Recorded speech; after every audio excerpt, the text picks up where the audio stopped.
திரு பாலச்சந்திரன், எப்படி பார்க்குறீங்க? இந்த அமலாக்கத்துறை சோதனையை முகாந்திரத்தின் அடிப்படையில் தான் இருக்கும் அப்படின்னு நம்பலாமா, இல்லை இவங்க சொல்லக்கூடிய வகையில் அரசியல் அத்துமீறல் இல்லை அடக்குமுறை அப்படின்னு பார்க்கணும்?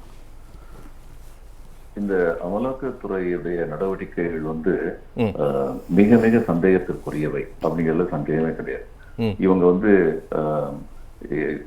இவர்களுக்கு பல தகவல்கள் வரலாம். அந்த பல தகவல்கள் பல பேரை பற்றி வரலாம். அந்த எல்லாருமே இவங்க பாயிறாங்கன்னா கிடையாது. இந்த அஜித் பவார்னு ஒருத்தர் சரத் பவாருடைய அண்ணன் பையன், அவர் மேல 64,000 கோடி ரூபாய்க்கு நம்ம ஊழல் வழக்கு பதிவு பண்ணதே பிஜேபி கவர்மெண்ட் இருக்கும்போதுதான். அவர் அங்க துணை முதலமைச்சரா வந்த உடனே, இப்ப கட்சியை இது பண்ணி உடைச்சு விட்டு துணை முதலமைச்சர் வந்த உடனே அந்த கேஸை க்ளோஸ் பண்ணிட்டாங்க.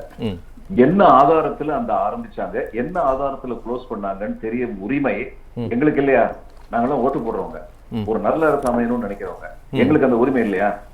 அதை பத்தி இவங்க வாயை திறக்கிறது இல்ல. 10 கோடி ரூபாய் பிடிச்சது 2019 இத்தனை வருஷமா தூங்கிட்டு இருந்தாங்களா? அந்த இன்வெஸ்டிகேஷன் கெப்பாசிட்டி இவங்களுக்கு கிடையாதா? அப்புறம் இன்னொன்னு நான் கேட்கிறேன், ஒரு 2 தமிழக அமைச்சர்கள் மேல இது ஏடிஎம்கே பீரியட்ல டிஎம்கே மினிஸ்டர் மேல இது பண்ணிருப்பாங்க. Anti corruption vigilance department state government case ஆரம்பிச்சிருப்பாங்க. அமலாக்கத்துறை, இந்த நாட்டில் நீதி நிலைநிறுத்தப்பட வேண்டும் என்று ஆசைப்படுகின்ற அமலாக்கத்துறை, நாங்களே இம்ப்ளீட் பண்ணிக்கிறோம், நாங்களும் கொஞ்சம் மூக்க நுழைக்கிறோம்னு சொல்றாங்கல்ல. 7.5 லட்சம் கோடி அளவுக்கு உள்ள திட்டங்கள்ல முறைகேடுகள் நடந்திருக்கிறதா சொன்னது யாரோ தெருவில் போறவர் இல்ல, CAG, who is a constitutional authority. ஏன் அங்க மூக்க நுழைக்கல?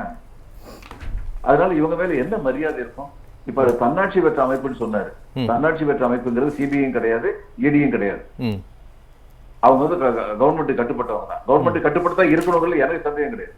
எந்த ஒரு நாட்டிலையுமே, அமெரிக்காவாகட்டும் பிரிட்டன் ஆகட்டும், எங்கேயுமே இந்த இன்வெஸ்டிகேட்டிவ் ஏஜென்சி தன்னாட்சி பெற்றவை கிடையாது. ஆனா they have certain ethics. அதை அவங்க ஃபாலோ பண்ணிட்டு இருக்காங்க.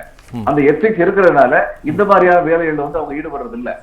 இவங்க எதிர்கட்சிக்காரங்க மேல மட்டும்தான் பாயிறாங்கிறது உண்மை, முற்றிலும் உண்மை. அல்லது தங்களுடைய கட்சியில யாராவது ஒருத்தர் கட்சிக்கு கொஞ்சம் டிஸ்கம்ஃபர்ட் கொடுப்பாருன்னா அவர் மேல பாஞ்சிருவாங்க. இந்த ஜேஎன்கேல கவர்னர் ஒருத்தர் சொன்னாரு, அந்த இதுல போன தேர்தல் சமயத்தில் நம்முடைய ராணுவ வீரர்கள் கொல்லப்பட்டாங்க. அந்த கொல்லப்பட்டது சொன்னாரு, அவங்க ரோட்ல போயிருக்கவே கூடாது. நான் சொன்னேன், நான் கவர்னரா இருந்த போது சத்யபால் மாலிக் அப்படி சொன்ன அடுத்த நாளைக்கு அவர் வீட்டுக்கு சிபிஐ போச்சு. இதுதான் லட்சணம். தேர்தல் கமிஷனை பத்தி சொல்றாங்க, தேர்தல் கமிஷன் எல்லாம் சுய ஆட்சி அமைப்பு. ஆமா, தேர்தல் கமிஷன் சுய ஆட்சி அமைப்பு தான். இந்த நாட்டுடைய பிரதம மந்திரி சொல்றாரு, உன்ட்ட 2 மாட்டு இருந்ததுன்னா ஒரு மாட்டை தூக்கி இந்த நாட்டுல ஊடுருவா அவனுக்கு கொடுத்துருவான் காங்கிரஸ் வந்ததுன்னா அப்படின்னு சொல்றாரு. இவர் ரொம்ப கீழ்த்தரமா மத அடிப்படை பிரச்சனை. நான் ஒரு டிஸ்ட்ரிக்ட் எலெக்ஷன் ஆஃபீஸரா இருந்திருக்கேன். என்னுடைய டிஸ்ட்ரிக்ட்ல அது மாதிரி பண்ணியிருந்தாருன்னா அவர் மேல நான் வழக்கு போட்டிருப்பேன். வழக்கு போடணும். ஏன்னா ஒரு மாவட்ட ஆட்சியர் எலெக்ஷன் சமயத்துல மாநில அரசு கீழே இல்ல, ஒன்றிய அரசு கீழே இல்ல, அவர் தேர்தல் கமிஷன் கீழே இருக்காரு.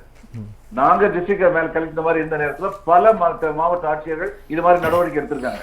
சிபிஎம் மந்திரி ஒருத்தர் கார் வச்சுட்டு இருந்தாரு, அரசாங்க கார. மாவட்ட ஆட்சியர் அவர் சொன்னாரு, உங்களுக்கு 2 மணி நேரம் கிரேஸ் டைம் கொடுக்குறேன், அதுக்குள்ள வண்டி வரலன்னா நான் போய் வண்டியை கைப்பற்றிட்டு வருவேன், அதை நான் பத்திரிகைக்கு செய்தி அனுப்புவேன் அப்படின்னு சொன்னாரு. நடந்துகிட்டு இருந்தது சிபிஎம் ஆட்சி. அந்நேரம் சொன்னாரு. இன்னைக்கு இந்த இது தேர்தல் கமிஷன் எந்த லட்சணத்துல இருக்குன்னு எல்லாருக்கும் தெரியும். சொல்றதுக்கு வேதனையா இருக்கு.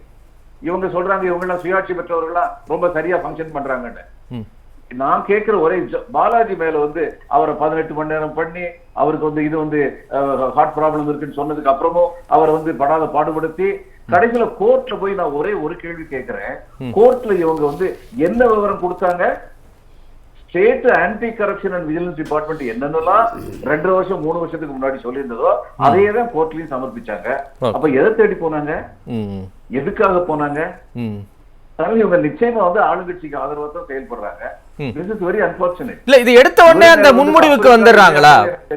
இல்ல, இப்ப காலையில ரெய்டு தொடங்குது, உடனே அடுத்த சில நிமிடங்களே இல்ல சில மணி நேரத்துக்குள்ளாவே இது பாஜகவின் பழிவாங்கல், இது பாஜகவின் அடக்குமுறை, நெருக்கடி அப்படின்னு உடனே அந்த முடிவுக்கு வந்துடுறாங்களே, அது ஒரு சந்தேகத்திற்குரியதா நம்ம பார்க்கணுமா, இல்ல அது இன்னும் கொஞ்சம் நம்ம விட்டுட்டு அதுக்கப்புறம் நம்ம அதை முடிவுக்கு வரணுமா? பழைய நடவடிக்கைகளின் காரணமா. இப்ப நாங்க டிஸ்ட்ரிக்ட்ல இருக்கும்போது ஏதாவது ஒருத்தர் மேல ஒரு சந்தேகம் வந்ததுன்னா உடனடியா அவர் சீசன்ட் கிரிமினலா இல்லையான்னு பார்ப்போம். சீசன்ட் கிரிமினல் இருந்தாருன்னா எங்க சந்தேகம் உறுதிப்படும். இவங்க சீசன்ட் எரோனியஸ் பீப்புள். இடி திரும்ப திரும்ப இது மாதிரி தான் பண்றாங்க. அப்ப அவங்க மேல என்ன மரியாதை இருக்கும்? அதனால உடனடியா மக்கள் சொல்லும்போது இப்ப இவரு துரைமுருகன் சொல்றாரு அவங்க எதுக்கு வந்திருக்காங்க, உங்களுக்கு எந்த அளவுக்கு தெரியுமோ அந்த அளவுக்கு எனக்கும் தெரியுங்கிறாரு. அவருக்கு சொல்ல வேண்டிய அவசியம் இல்ல, அவங்க தாராளமா ரைட் பண்ணலாம். இதுல 10 கோடி ரூபாய் பிடிச்சாங்கன்னு சொல்றாங்களே, இத்தனை வருஷமா இன்கம் டாக்ஸ் அதை வச்சு என்ன பண்ணிட்டு இருந்தாங்க? இன்னைக்கு எப்படி இவங்களுக்கு திடீர்னு ஞானோதயம் வருது, அதை நம்ம ஃபாலோ பண்ணலான்னு ஃபாலோ பண்ணலாங்கிறது அன்னைக்கே முடிவெடுத்திருக்க முடியும். முடிஞ்சுதான் அது இதுக்கு 5 வருஷம் எடுக்குது.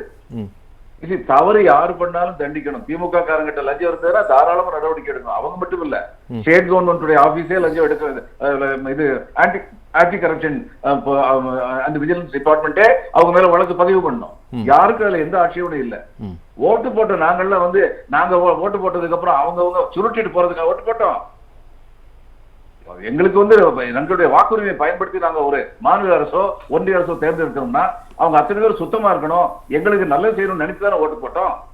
அப்ப அது மாதிரி ஒரு ரெய்ட் நடத்தினா உடனடியா ஒருத்தர் உத்தவர் நாங்க சொல்லல. ஆனா நாங்க கேட்கறது, ஏன் சில பேரை மட்டும் நீங்க திரும்பி திரும்பி பின்னாடி போறீங்க?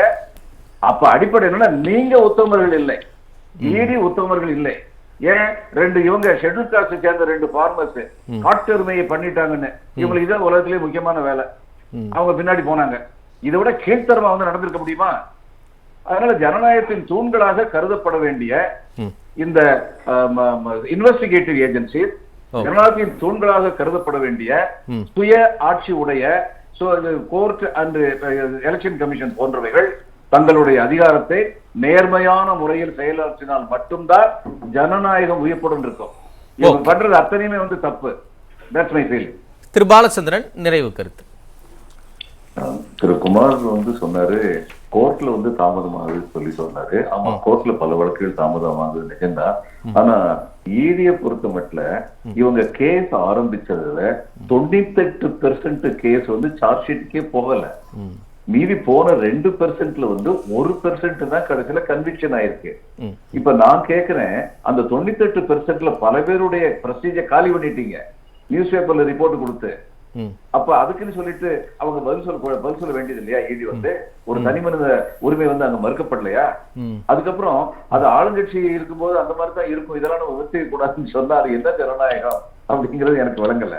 நான் சொன்னேன், மாநில அரசு ஒரு கட்சி மாநில அரசுல இருக்கு, அதனால மாநில அரசு அந்த கட்சிக்காரங்க செய்யற தப்பெல்லாம் நம்ம கண்டுவிடக் கூடாது அப்படின்னு சொல்ல வர்றீங்களா?